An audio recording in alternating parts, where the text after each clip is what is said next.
Pereira prese il telefono e fece il numero della clinica talassoterapica di Parede. Sentì la voce del dottor Cardoso. Pronto maggiore, disse Pereira, sono il dottor Pereira da Lisboa. Sono qui in tipografia per inserire quell'articolo che le ho letto stamane. Ma il tipografo è indeciso perché manca il suo visto stampato. Vedo un po' di convincerlo. Ora glielo passo. Tese la cornetta al prato e lo osservò mentre parlava. Il signor Pedro cominciò ad annuire. Certo, signor Maggiore, diceva. D'accordo, signor Maggiore. Poi passò la cornetta e guardò Pereira. Allora? Chiese Pereira. Dice che la polizia portoghese non ha paura di questi scandali. Disse il tipografo che ci sono in giro dei malfattori che vanno denunciati e che il suo articolo deve uscire oggi, dottor Pereira. E quanto mi ha detto. E poi continuò, e mi ha detto anche, dica al dottor Pereira di scrivere un articolo sull'anima, che ne abbiamo bisogno tutti, così mi ha detto, dottor Pereira. Avrò voluto scherzare, disse Pereira, comunque domani ci parlo io. Lasciò il suo articolo al signor Pedro e uscì. Si sentiva esausto e aveva un grande rimescolamento negli intestini. Pensò di fermarsi a mangiare un panino al caffè dell'angolo. Invece ordinò solo una limonata. Poi prese un taxi e si fece portare fino alla cattedrale. Entrò in casa con cautela, con il timore che qualcuno lo stesse aspettando. Ma in casa non c'era nessuno, solo un grande silenzio. Andò in camera da letto e dette uno sguardo al lenzuolo che copriva il corpo di Monteiro Rossi. Poi prese una piccola valigia, ci mise lo stregio necessario e la cartellina dei necrologi. Andò alla libreria e cominciò a sfogliare i passaporti di Monteiro Rossi. Finalmente ne trovò uno che faceva il caso suo. Era un bel passaporto francese fatto molto bene. La fotografia era quella di un uomo grasso con le borse sotto gli occhi e l'età corrispondeva. Si chiamava Baudin, François Baudin. Gli parve un bel nome a Pereira. Lo cacciò in valigia e prese il ritratto di sua moglie. Ti porto con me, gli disse, è meglio che tu venga con me. Lo mise in testa in su perché respirasse bene. Poi si diede uno sguardo intorno e consultò l'orologio. Era meglio affrettarsi e Lisboa sarebbe uscito fra poco. E non c'era tempo da perdere, sostiene Pereira. 25 agosto 1993. Nota. Il presente testo è stato pubblicato sul Gazzettino, settembre 1994. Il dottor Pereira mi visitò per la prima volta in una sera di settembre del 92. A quell'epoca lui non si chiamava ancora Pereira. Non aveva ancora i tratti definiti, era qualcosa di vago, di sfuggente e di sfumato, ma aveva già la voglia di essere protagonista di un libro.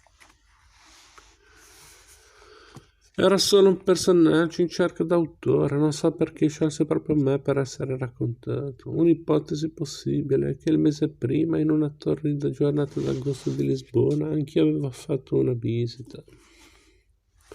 Ricordo con nitidezza quel giorno. Al mattino comprai un quotidiano della città e lessi la notizia che un vecchio giornalista era deceduto all'ospedale di Santa Maria di Lisbona e che le sue spoglie erano visibili per l'estremo omaggio nella cappella di quell'ospedale.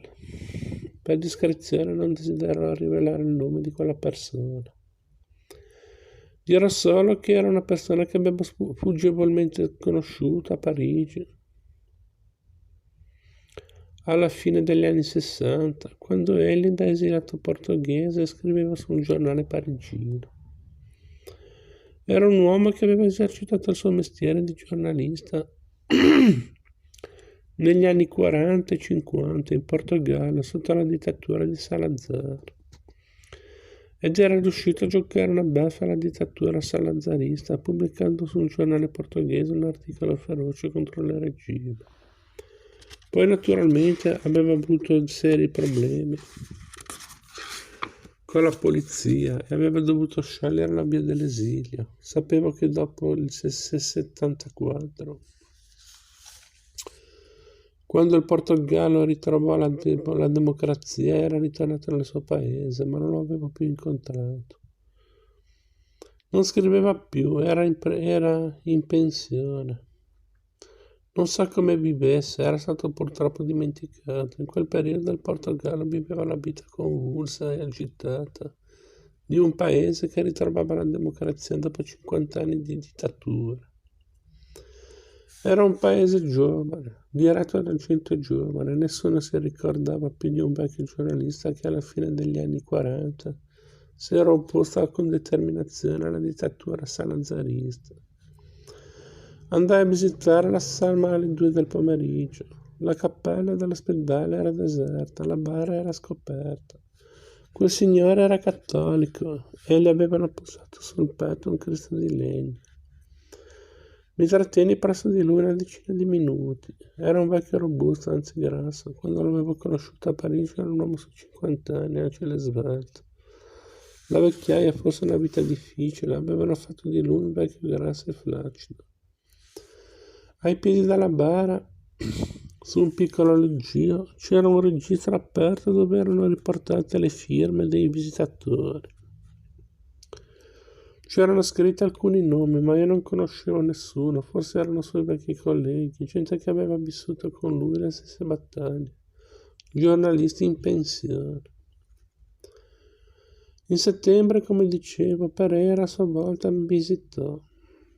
Lì per lì non seppi cosa dirle, eppure capì confusamente che quella vaga sembianza che si presentava sotto l'aspetto di un personaggio letterario era un simbolo e una metafora. In qualche modo era la trasposizione fantasmatica del vecchio giornalista a cui avevo portato l'estremo saluto.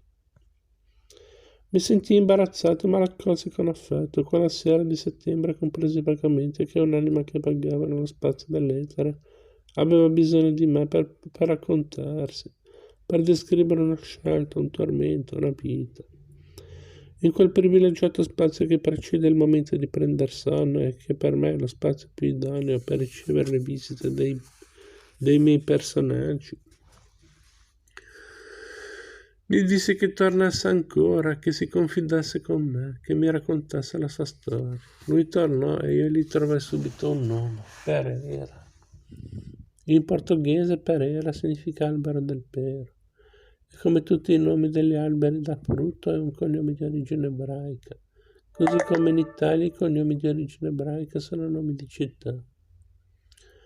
Con questo voglio rendere omaggio a un popolo che ha lasciato una grande traccia nella civiltà portoghese e che ha subito le grandi ingiustizie della storia. Ma c'era un altro motivo, questo di origine letteraria, che mi spingeva verso questo nome, un piccolo intermezzo di Eliot intitolato What About Pereira, in cui due amiche evocavano nel loro dialogo un misterioso portoghese chiamato Pereira, del quale non si saprà mai niente. Del mio Pereira invece io cominciavo a sapere molte cose. Nelle sue visite notturne mi andava raccontando che era vedovo, cardiopatico e infelice, che amava la letteratura francese, specialmente gli scrittori cattolici fra le due guerre, come Mauriac e Bernanos, che era ossessionato dall'idea della morte, che il suo migliore confidente, era un francescano chiamato Padre Antonio, dal quale si confessava timoroso di essere un eretico, perché non credeva nella resurrezione dalla carne. E poi le confessioni di Pereira, unite all'immaginazione di chi scrive, fecero il resto. A Pereira trovai un mese cruciale della sua vita. Un mese torrido all'agosto del 38, e ripensai all'Europa sull'orlo del disastro della Seconda Guerra Mondiale, alla guerra civile spagnola, alle tragedie del nostro passato prossimo. E nell'estate del 93, quando Pereira, divenuto un mio vecchio amico, mi aveva raccontato la sua storia, io potei scriverla. La scrissi a Vecchiano. In 2 mesi anch'esse torridi di intenso e furibondo lavoro.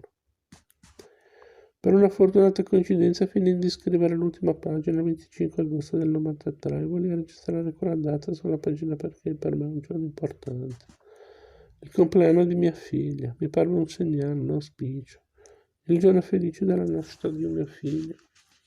Nasceva anche, grazie alla forza della scrittura, la storia della vita di un uomo, forse dell'imperscrutabile trama degli eventi, che le dei ci concedono tutto ciò ha un suo significato. Antonio Tabucchi. Antonio Tabucchi sostiene Pereira. Fine.